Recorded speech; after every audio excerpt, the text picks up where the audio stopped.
नमस्कार, मैं हूं रविंद्र जैन और आप देखना शुरू कर चुके हैं सबकी खबर। कांग्रेस ने वचन पत्र जारी किया तो मध्य प्रदेश में भारतीय जनता पार्टी ने संकल्प पत्र जारी किया है। कांग्रेस ने वचन दिया है तो भारतीय जनता पार्टी ने संकल्प लिया है और इन दोनों को पढ़ने के बाद ऐसा लगता है कि यदि वास्तव में इनकी सारी चीज़ें पूरी होती हैं तो मध्य प्रदेश में राम राज्य बस आने ही वाला है। ऐसा लगता है कि आउटर पे खड़ा है। हमारे साथ वरिष्ठ पत्रकार अरुण दीक्षित जी, हम समझने की कोशिश करते हैं क्योंकि मैं जितना समझता हूं इन घोषणाओं के लिए, इन संकल्प और वचन के लिए, चाहे वो कांग्रेस का हो या बीजेपी का हो, ऐसा लगता है कि मध्य प्रदेश का बजट 3.5 लाख करोड़ से 7 लाख करोड़ रुपए करना पड़ेगा तब जाके होगा। अरुण जी, आपका स्वागत है। आपने कांग्रेस का वचन पत्र भी देखा है और अब भारतीय जनता पार्टी का संकल्प पत्र भी आ गया है। आपने देखा किस तरह की घोषणाएं की जा रही हैं इनमें।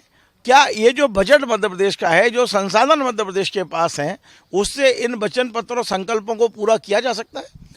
देखिए, मेरा ये मानना है कि 20 साल के बाद 2003 से 2023 20 साल में तो तस्वीर बदल जाती, फिर ये संकल्प पत्र की जरूरत ही नहीं पड़ती। फिर ये होता कि हम ये कर रहे हैं, ये आगे बढ़ता रहेगा। सवाल यही है कि आपने पूरी तरह से, फिर वही आदिवासी, युवा, किसान, महिला, कोई नई चीज नहीं है। नई चीज ये है कि जिस तरफ जहाँ के लोग अपने लिए अलग राज्य चाहते हैं और वो कह रहे हैं कि हमारा विकास नहीं हो पा रहा, हमें हमारा राइट नहीं मिल पा रहा है, तो उनके लिए अलग विकास बोर्ड बना देंगे।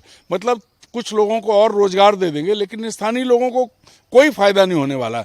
एक एक चीज की बात करें, मान लीजिए शिक्षा फ्री करेंगे, तो 20 साल में शिक्षा फ्री करने की बात आपको अब आई? पहले दिन कहते कि हम शिक्षा फ्री करें तो अब तक तो राज्य की तस्वीर बदल जाती, एक पीढ़ी खड़ी हो जाती। उस वक्त का जो पढ़ रहा होता या आज जो बच्चा पैदा हुआ तो आज ग्रेजुएट हो जाता। ये देखिए अरुण जी, यदि मान लीजिए बुंदेलखंड के विकास के लिए, महाकौशल के विकास के लिए, बिंद के विकास के लिए अलग से यदि बोर्ड बनाने की घोषणा हुई है तो अच्छी बात है, वहाँ विकास होगा। बोर्ड बनेंगे तो उस पर फोकस होगा।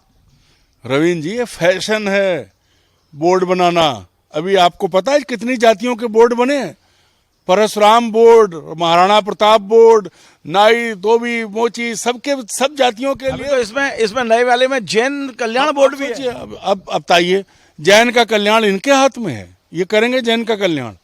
कम से कम बोर्ड बनाते वक्त ये सोचो, अगर जैन नाराज हो गए तो अब आप कह दो कि हम उनका कल्याण कर देंगे।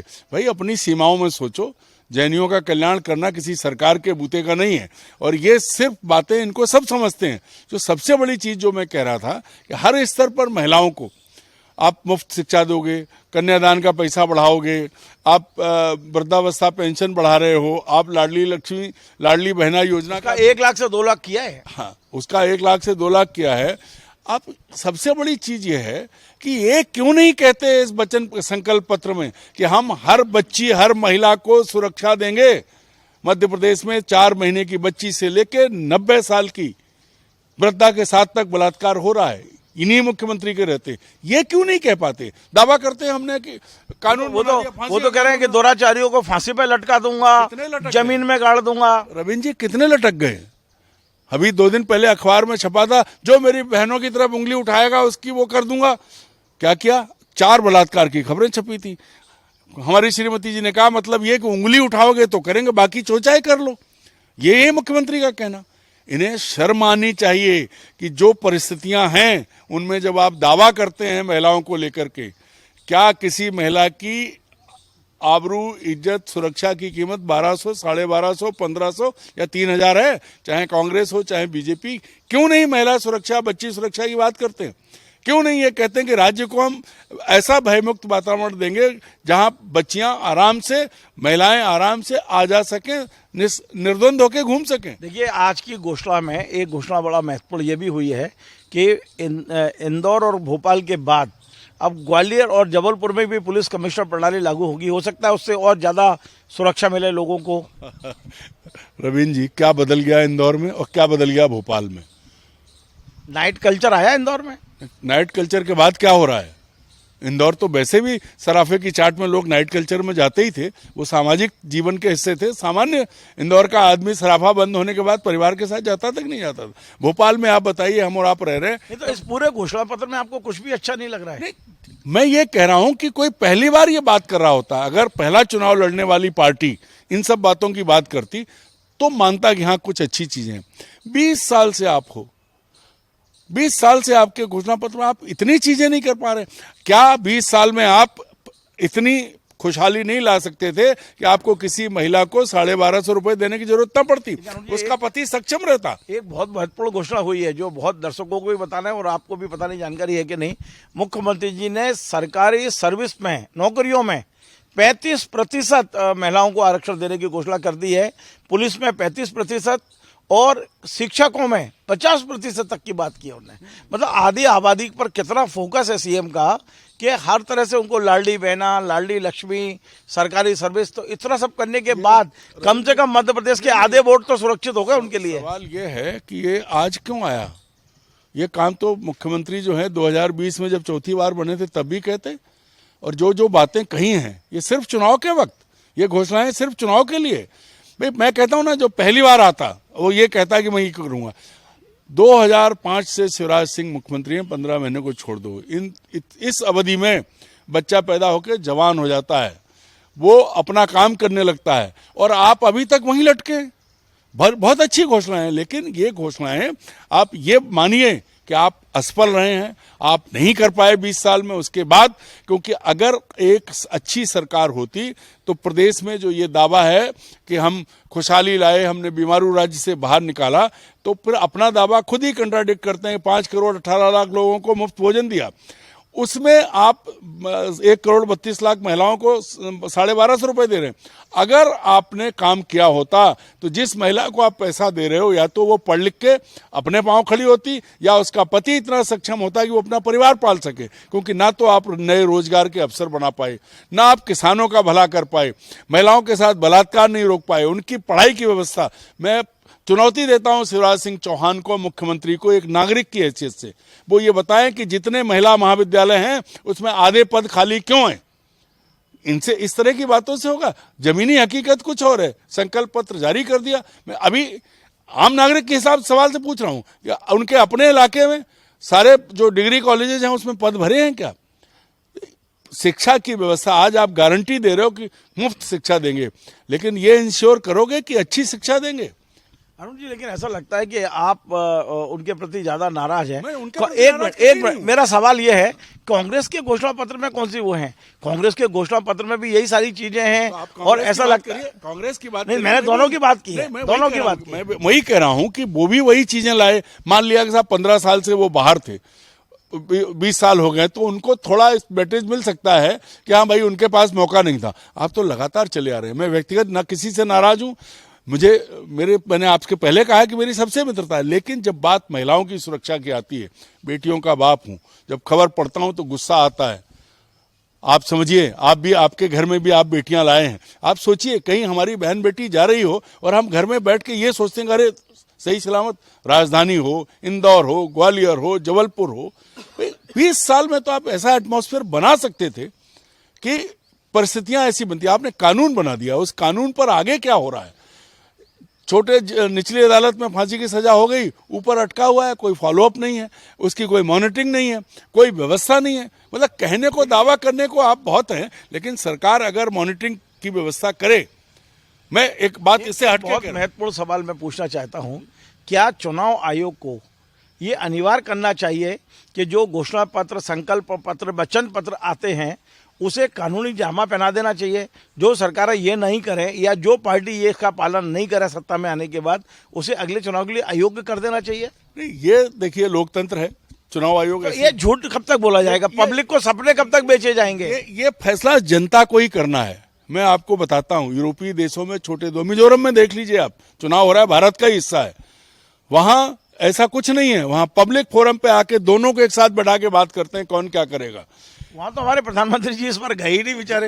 वहां झूठ बोलने वाला आदमी नहीं जा सकता है, क्योंकि वहां पब्लिक साथ बैठती है और दोनों पक्ष बैठते हैं। वहां आपको वो कहना है जो करना है, आप वो नहीं कह सकते, क्योंकि वो पब्लिक वहीं पकड़ लेगी आपको। यही छोटी जगह है। जी, पिछले दिनों क्या हुआ था कि घोषणा पत्र को लेकर कुछ मामले हाई कोर्ट, सुप्रीम कोर्ट तक गए थे, और पब्लिक ने कहा था कि हमारे साथ छल हो गया, हमने इस भरोसे में आके इस पार्टी को वोट दे दिया, लेकिन पार्टी सत्ता में आने के बाद नहीं किया।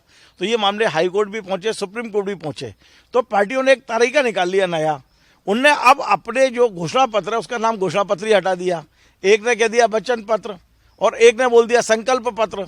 तो अब इसको किस रूप में लेंगे आप? देखिए, मेरा ये मानना है कि घोषणा से वचन और संकल्प, आप देखिए हमारे यहाँ संकल्प मतलब ये तय है, घोषणा मतलब यूं ही संकल्प और वचन दे दिया हमारी संस्कृति में। सुप्रीम कोर्ट तो इस वचन पे भी जा सकते हैं क्या कि केवल घोषणा पे? बिल्कुल, कि इन्होंने वचन दिया था, इन्होंने संकल्प लिया था और सबके सामने किया था। या तो आप पब्लिक को मूर्ख समझ रहे हैं, इसका फिर एक तरीका है कि सुप्रीम कोर्ट अगर नहीं करता तो वही जनता, उसके बीच में वही संकल्प पर वो पत्र और वचन पत्र रख दिए जाएं। जब प्रत्याशी वोट मांगने आए तो उनसे पूछें भाई ये कहाँ है, ये बताओ जरा। दरअसल क्या है, झूठ चुनाव में घोषणा पत्र, संकल्प पत्र, वचन पत्र का कितना प्रभाव पड़ता है? क्या जनता अब समझ नहीं गई है कि ये सब उपयोगी अनुपयोगी कितने होते हैं? ये तो अलमारी में रख दिए जाते हैं। कई बार मैंने ये देखा है कि घोषणा पत्र 5 साल बाद देखते हैं नेता कि पिछली बार हमने क्या किया था। भैया मैं वही कह रहा हूं कि अब फैसला जनता को ही करना होगा। मैं एक आपको उदाहरण बताता हूं। उत्तर प्रदेश में बीजेपी ने घोषणा की थी किसानों के बिजली बिल माफ हो जाएंगे, उनसे बिजली का बिल नहीं लगेगा। नहीं हुआ है, सरकार बदल गई। सन्यासी जिसने कभी भी झूठ ना बोलने का तपस्वी हैं, जो खुद को भगवान का प्रतिनिधित्व, जो अपना पिंडदान कर चुके हैं। हाँ, अपना पिंडदान कर चुके हैं, उनकी सरकार में यह है कि जिसका 10 हार्स पावर का बिल है, मोटर है, उसको लाखों का बिल आ रहा है। ये जो है ना, बीजेपी में आने के बाद चाहे वो सन्यासी हो, चाहे वो अफसर हो, या आम नेता हो, या फौज का अफसर हो, सब एक रंग में रंग जाते हैं। सब पर वो एक परत चढ़ जाती है जिसके ऊपर शर्म जैसी चीज कोई असर नहीं करती।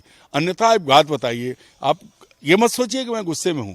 मैं कहता हूं कि जब आप कहते हो मेरी बहन, आप मामा हो, आपने सब वायदा किया, किसी और ने नहीं किया, खुद मुख्यमंत्री ने किया है, तब ये जो रोज बलात्कार की खबरें हैं, क्या आपको द्रवित नहीं करती? क्या आपको ऐसा नहीं लगता कि एक मामा की भांजियों के साथ क्या हो रहा है, बहनों के साथ क्या हो रहा है, माताओं के साथ क्या हो रहा है? सवाल देखिए, घोषणाएं सब अच्छी हैं। आदिवासियों को भी मदद की जरूरत 20 साल बाद है, किसानों को भी 20 साल बाद मदद की जरूरत है, विद्यार्थियों को अब आपको लगता है कि फ्री शिक्षा देंगे, पर शिक्षा देंगे ये कहते अगर घोषणा पत्र में ये होता कि प्राइमरी स्कूल से लेकर डिग्री कॉलेज और प्रोफेशनल कॉलेज में फैकल्टी तत्काल अपॉइंट करेंगे, तो माना जाता है कि आप गंभीर हो।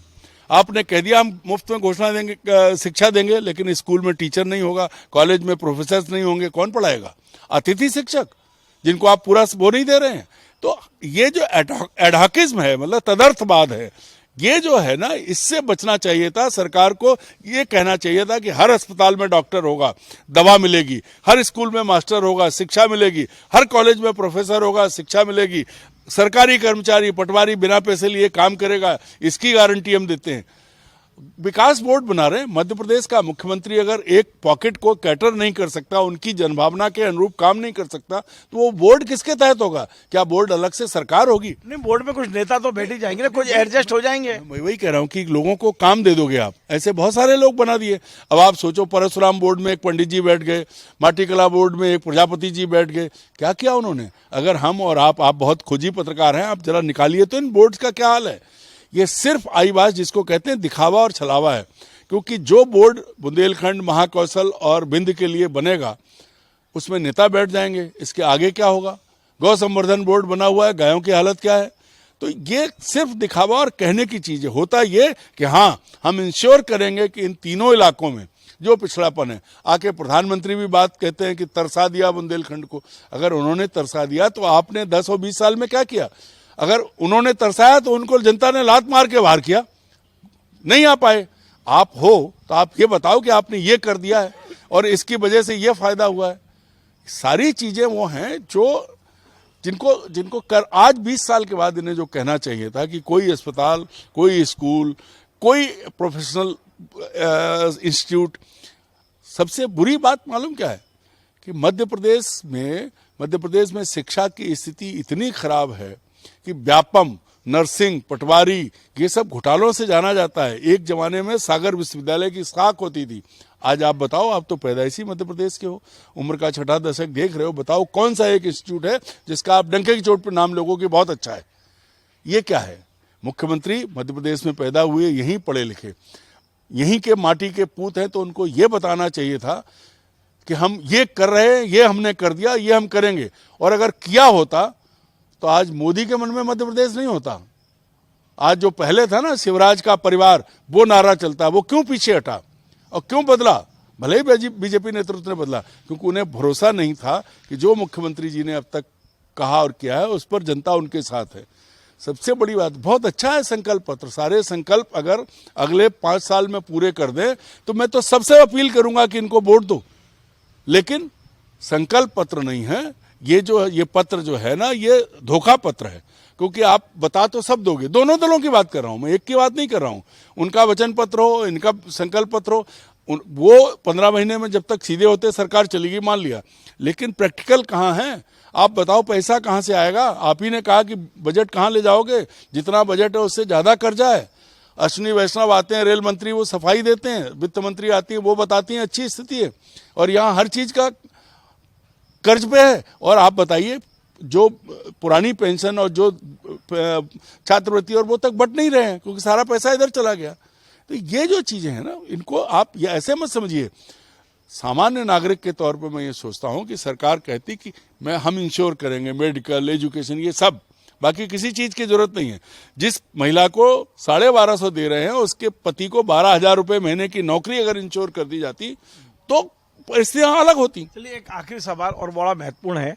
सवाल यह कि जिस समय आज जेपी नड्डा साहब अपना संकल्प पत्र जारी कर रहे थे, मंच पर ना तो चुनाव अभियान समिति के अध्यक्ष नरेंद्र सिंह जी थे, ना ही संकल्प पत्र तैयार करने वाली कमेटी के संयोजक जयंत मलैया जी थे, ना ही उप संयोजक प्रभात झा जी थे, और तीनों मध्य प्रदेश के बड़े नेता हैं।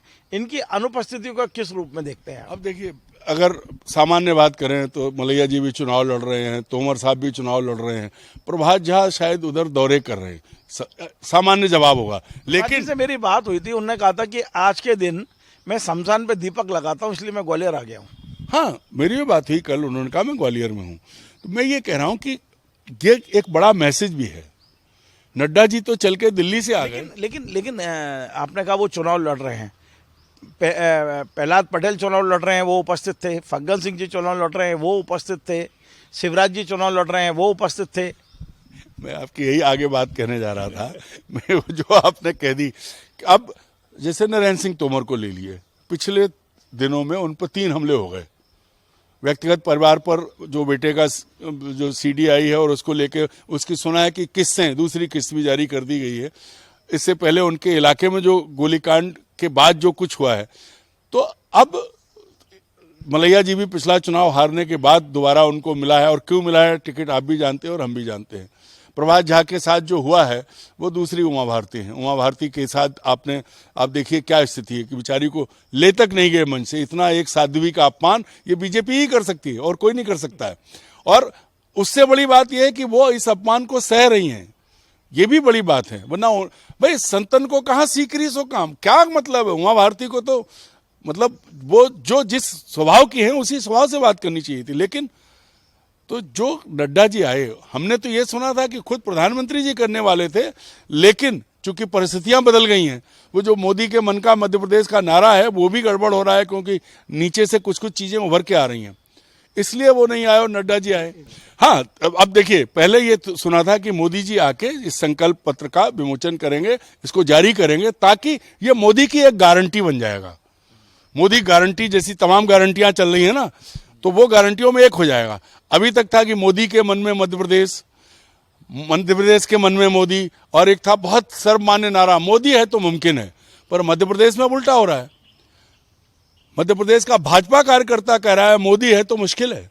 ये मैंने सुना, कुछ लोगों से बात हुई, बोले साहब मोदी है तो मुश्किल है। अशोकनगर बात करो तो कहते भाजपा एवं ही है। तो हर जगह अगर आप देखिए, मोदी जी को इतनी ताकत मध्य प्रदेश में क्यों लगानी पड़ी? भाई मध्य प्रदेश बीजेपी का गढ़ है, यहीं से नर्सरी शुरू हुई। क्या वजह है कि मोदी जी घूम रहे हैं? वास्तविकता यह है कि ये उन्होंने सतना में एक जगह कह भी दिया कि 2024 की तैयारी है। तो मोदी जी, उनको ना शिवराज की चिंता है, ना मुझे कैलाश की चिंता है, ना प्रहलाद की चिंता है। आप लोग लड़के जीत लो तो ठीक है।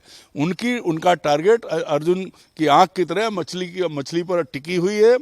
आंख उनकी मछली की आंख पे, ताकि 24 में जैसे उन्होंने 19 में जीत लिया था वैसे वो 24 में जीत ले, इसके लिए पूरी तैयारी है। और ये संकल्प पत्र भी जो है ना, उसी का थोड़ा बहुत हिस्सा है, इसलिए देर से आया। आज नरक चौदस के दिन आया है, 5 दिन बचे हैं। लोग कह रहे थे, बीजेपी कह रही कि हम इसलिए कि लोगों के मन में बचा रहे हैं। जब आपके पास पत्रकारों को आप प्रिंटेड कॉपी नहीं दे पाए, हर कोई जो उस पर मीडिया पे नहीं जा सकता है, इंटरनेट पे नहीं है, तो ये पहुंचते पहुंचते तो वोट पड़ जाएंगे। तो ये मुझे लगता है कि चेहरा बचाने की कोशिश है। चलिए, बहुत बहुत धन्यवाद। तो आप थे अरुण दीक्षित जी, जिनका ये कहना है कि 20 साल बाद जो संकल्प पत्र आया है वो कहीं ना कहीं धोखा पत्र है, क्योंकि जितना काम होना चाहिए तो जो उम्मीद थी जब वो ही नहीं हुए हैं तो आगे आप पे भरोसा हम कैसे करें। आपको हमारा ये कार्यक्रम पसंद आए वैसे शेयर करें, लाइक करें, कमेंट करें और आपसे बार बार निवेदन है हमारे इस चैनल को सब्सक्राइब अवश्य करें। धन्यवाद।